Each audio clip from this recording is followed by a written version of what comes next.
अस्सलामुअलैकुम फ्रेंड्स। उम्मीद है कि आप सब खैरियत से होंगे। अल्लाह ताला आपका हामी व नासिर हो। तो स्टूडेंट्स, आज हम चैप्टर नंबर 3 को स्टार्ट कर रहे हैं और हमारा जो 45 डेज़ का प्लान था उसमें आज हम डे 8 पे चैप्टर नंबर 3 डिस्कस कर रहे हैं। चैप्टर 3 में से एमसीक्यू बेटा नेक्स्ट में तकरीबन 5 या 6 एमसीक्यू आ जाते हैं, जिसमें अक्सर फंडामेंटल प्रॉपर्टी से होते हैं और कुछ क्वेश्चन ऐसे होते हैं जो बैक सॉल्व से भी हो जाते हैं। तो डियर स्टूडेंट्स, आज की क्लास स्टार्ट कर रहे हैं। पहला जो हमारे पास एमसीक्यू है, विच of the following is a diagonal matrix. तो स्टूडेंट्स, डायगोनल मैट्रिक्स हमारे पास कौन सा होता है जिसके मेन डायगोनल जो हमारे पास है, प्रिंसिपल डायगोनल, ये जिसे प्राइमरी डायगोनल भी कहते हैं, वहाँ पे एटलीस्ट एक एलिमेंट्स ऐसा हो जो नॉन ज़ीरो हो, उसके अलावा बाकी सारे एलिमेंट्स हमारे पास कौन से हों, ज़ीरो हों। यानी कि अगर इसकी हम डेफिनेशन की बात करें तो डायगोनल मैट्रिक्स की डेफिनेशन हमारे पास क्या बनेगी, डायगोनल मैट्रिक्स। ओके, अगर हम इसकी डेफिनेशन की बात कर लें, हम कहते हैं कि अगर कोई भी हमारे पास एक मैट्रिक्स है ए आई जे, जिसका आर्डर n बाय n, यानी कि वो हमारे पास एक स्क्वायर मैट्रिक्स है। आर्डर अगर हमारे पास n बाय n है तो हम कहते हैं वो तमाम एलिमेंट्स हमारे पास for all a I j equal to zero होंगे, जिसमें हमारे पास क्या होंगे, for all i not equal to j and at least one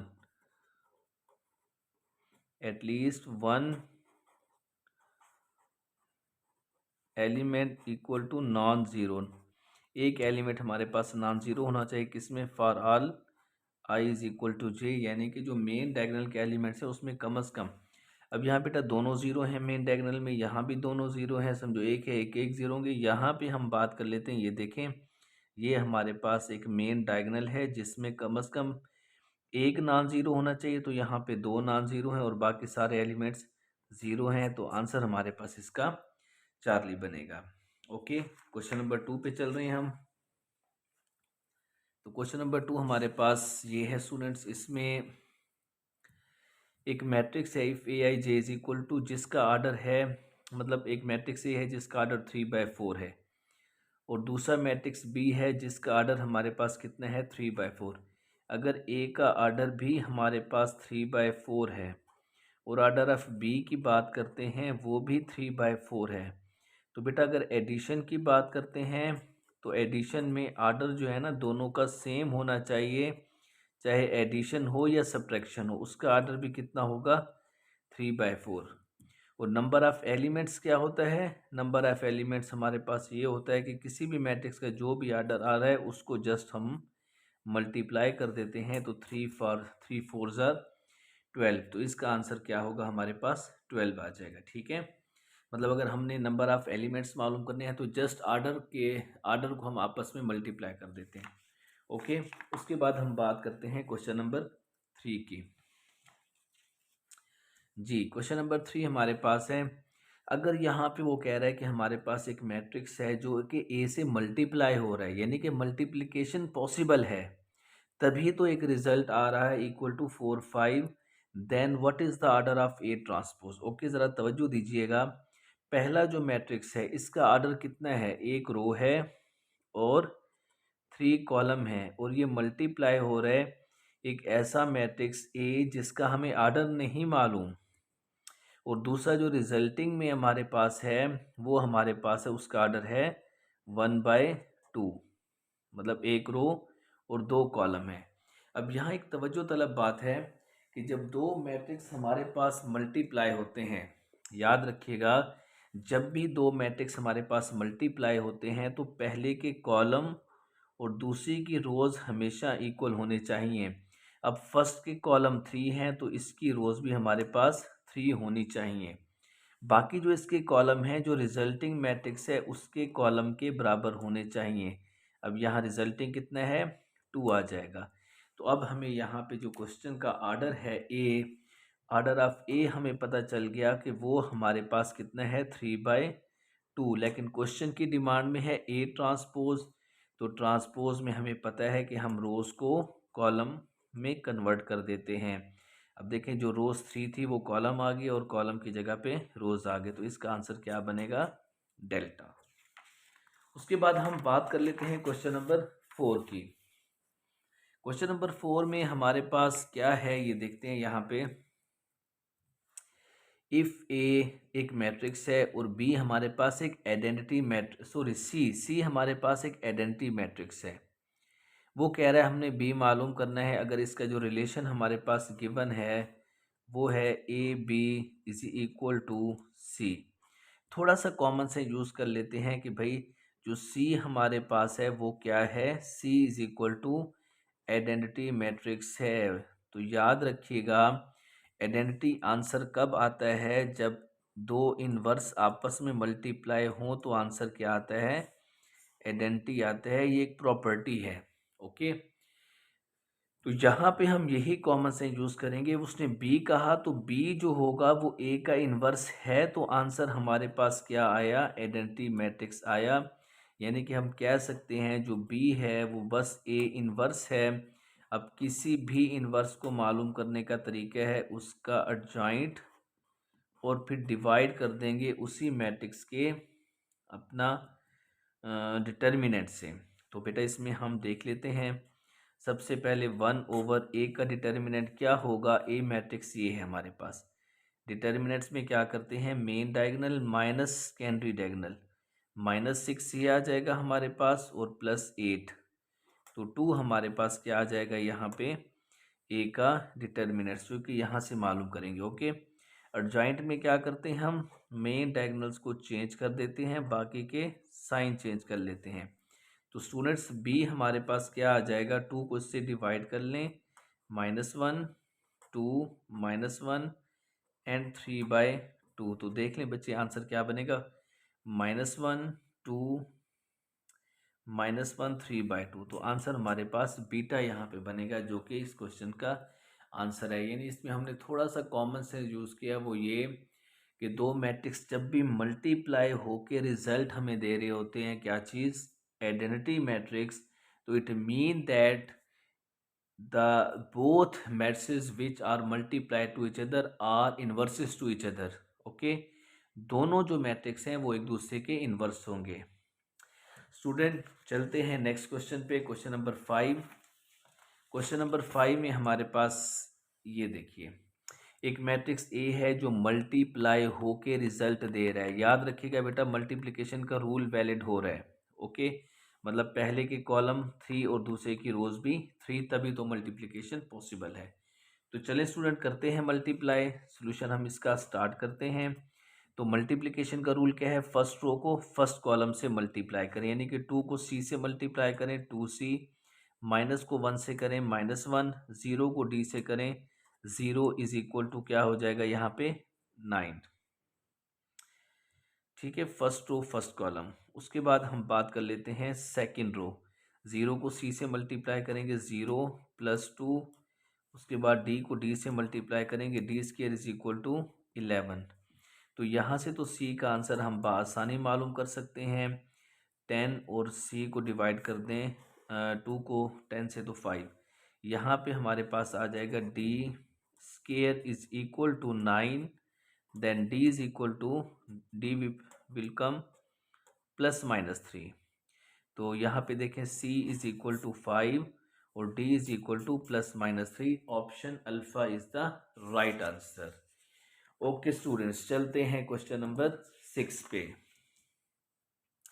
question number 6 में हमारे पास बैक सॉल्व से ही होते हैं और ई कैट का ये बड़ा ज़बरदस्त अंदाज है कि वो इस अंदाज में हमें क्वेश्चन देते हैं कि जिसमें हम अक्सर बैक सॉल्व से कर सकते हैं।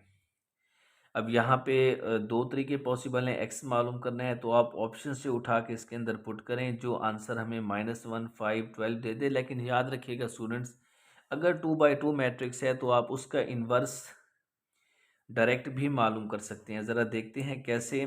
एक्स की लेफ़्ट साइड पे एक मैट्रिक्स ए है, तो वहाँ जो है लेफ़्ट डिस्ट्रीब्यूटिव लॉ के तहत हमारे पास जो दूसरी साइड पे शिफ्ट होगा तो लेफ़्ट पे जाके इन्वर्स हो जाएगा। -1 5 12 और 3, यानी कि यहाँ पे ये मल्टीप्लाई हो रहा है, वहाँ जाके इन्वर्स हो जाएगा। तो बस अब इन्वर्स का फार्मूला आता है हमें। पहले सबसे पहले इसका डिटर्मिनेंट -1 और -6, तो -7, -1/7 ये आ जाएगा। अब इसकी जगह चेंज कर लेते हैं, इनके साइन चेंज कर लेते हैं, इसको मल्टीप्लाई करते हैं -1, 5, 12, 3 के साथ। अब x इज इक्वल टू आ जाएगा -1/7। अब माइनस माइनस +1 और 12 3 ज़ा 36। तो भाई साहब -36 में से +1 जाएगा तो -35 आ जाएगा। फर्स्ट रो फर्स्ट कॉलम हो गया। उसके बाद हम बात करते हैं फर्स्ट रो सेकंड कॉलम। -5 और -9 -14 आ जाएगा। फिर second row first column -2 +12, sorry +2 और +12 14 यहाँ पे आ जाएगा हमारे पास। उसके बाद हम बात कर लेते हैं -10 एंड +3 -7। तो स्टूडेंट्स कितना आसान क्वेश्चन हो गया है कि आप इसको -7 से डिवाइड कर दें। 5 ज़ार 2 ज़ार -2 and 1, that is your required answer. 5 2 -2 1, तो Charlie is the right answer. Okay, तो क्वेश्चन को दोबारा देख लें। हमने इन्वर्स मेथड यूज़ किया है, तो आप इसको बैक सॉल्व भी कर सकते हैं। यानी कि चार्ली ऑप्शन अगर आंसर है तो इसको एक्स की जगह पे रख के इन दोनों को मल्टीप्लाई करना है, तो आंसर क्या आ जाएगा आपके पास, रिजल्ट आना चाहिए। लेकिन मैं यही आपको सजेस्ट करूंगा कि 2/2 मैट्रिक्स का डायरेक्ट इन्वर्स मालूम कर लें। जी, क्वेश्चन नंबर 7। यहाँ पे एक मैट्रिक्स ए दे रहा है और उसका ए स्क्वायर भी दे रहा है, और इसके अंदर जो हमारे पास अननोन कांस्टेंट है ए बी, वो मालूम करना है। जस्ट क्या बात है बेटा, हमने सोल्यूशन में स्टार्ट कर लेना है ए स्क्वायर, यानी कि ए डॉट ए, यानी कि 1 2 ए बी, फिर ये है 1 2 और ए बी। हमने इनको क्या कर देना है, multiply. Okay, A square is equal to 1 + 2a, 1 + 2a, फिर 2 + 2b। देखिए, अब मज़ीद आगे करने की ज़रूरत नहीं है। अगर हम थोड़ा सा कॉमन सेंस यूज़ करें कि ये एक मैट्रिक्स आ जाएगा जो कि इक्वल है हमारे पास 0 0 एंड 0 0।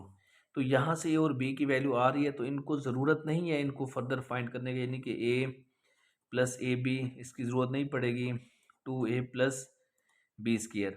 पहले एलिमेंट को हम जस्ट क्या करेंगे, 0 के इक्वल करके a का आंसर -1/2, और दूसरे को हम b 0 के इक्वल कर देंगे तो b का आंसर -1।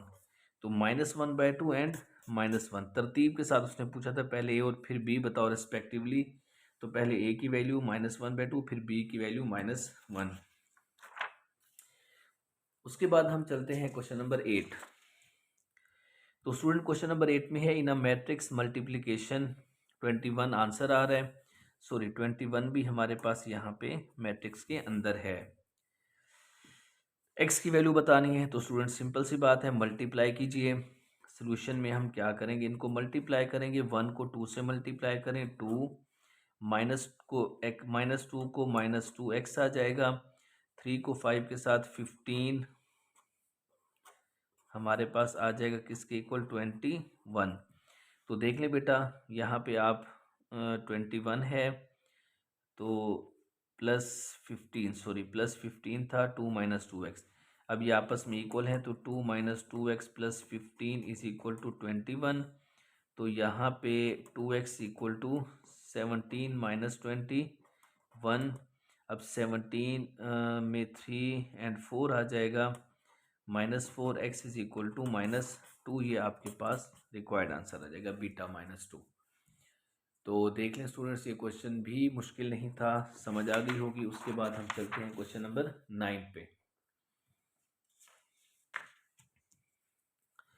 क्वेश्चन नंबर 9 में एक इक्वेशन हमें दे दी गई है, और वो कह रहा है कि इस इक्वेशन का आंसर बताओ क्या है।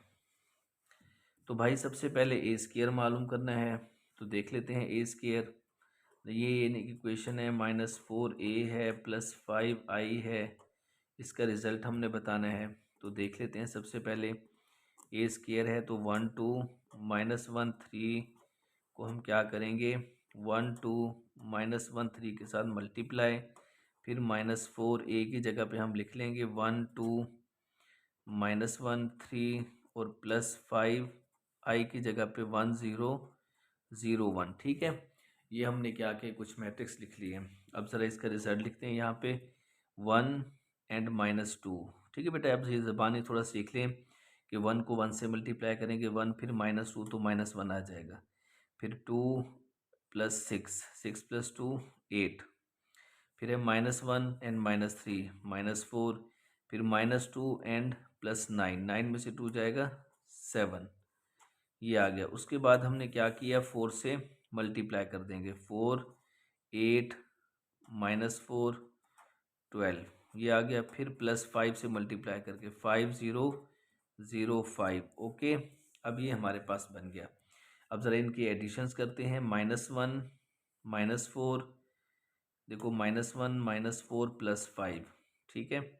फिर 8 -8 +0, फिर लोअर पे चलते हैं, -4 +4 -4 प्लस, यानी कि -4 + 4 हो जाएगा। फिर 7 -12, 7 -12, और फिर आपके पास है यहाँ पे, सारे हम प्लस ही कर रहे हैं इनको, तो देख लेते हैं। -1 -4 +5, ये हमने कर लिया। फिर सेकंड, अब थर्ड वाला सॉरी कर रहे हैं कि थर्ड वाले में +0, ये आ गया। उसके बाद हम चल रहे हैं यहाँ पे फोर्थ वालों को, तो फोर्थ वाले में बेटा आपके पास है 7 पहले है, फिर है -12 है, फिर +5 है। तो आप खुद देख लें रिजल्ट में आपके पास क्या आ रहा है, यहाँ पे एक नल मैट्रिक्स आ रहा है, 0 0 एंड 0, सारे आंसर कट रहे हैं, 0 आ रहा है, तो इसका आंसर अल्फ़ा ही बनेगा, नल मैट्रिक्स, ठीक है। उसके बाद हम चलते हैं आज के क्वेश्चन नंबर 10 पे। आज की क्लास का सिर्फ 10 क्वेश्चन होंगे, तो कल हम इंशाल्लाह 20 क्वेश्चन करके 30 वाला कोटा कंप्लीट कर लेंगे जी। क्वेश्चन 3/3 जो है ना मैट्रिक्स का है, जिसमें कह रहा है is a non singular then which of the following is true. बेटा नॉन सिंगुलर में यहाँ पर हमें पता है कि कोई भी डिटर्मिनेंट नॉट इक्वल टू 0, उसका डिटर्मिनेंट 0 के बराबर नहीं होना चाहिए। तो 4 -1 2 3 0 t 4 0 1 का जो डिटर्मिनेंट है वो नॉट इक्वल टू 0 है। अब बच्चे इसका बड़ा आसान सा सोल्यूशन है कि जहाँ पे आप देखो ना कांस्टेंट 1 है, तो यहाँ से अगर मैं माइनस कॉमन ले लूँ, फिर वो 0 से जाके मैं 0 कर दूँ, तो यहाँ 1 वाला रो और कॉलम कैंसिल हो जाएगा। बाकी बच जाएगा आपके पास 3t 4 1 का डिटर्मिनेंट नॉट इक्वल टू 0। अब 3 - 4t नॉट इक्वल टू 0, तो यहाँ पे देख लें आपके पास 4t not equal to 3t not equal to 3/4, तो आंसर इसका डेल्टा बन जाएगा, ठीक है। तो क्वेश्चन मुश्किल नहीं था, जिसमें उसने कहा था कि हमने टी की वैल्यू बतानी और कंडीशन थी नॉन सिंगुलर की, यानी कि डिटर्मिनेंट्स को नॉट इक्वल टू 0 करना है।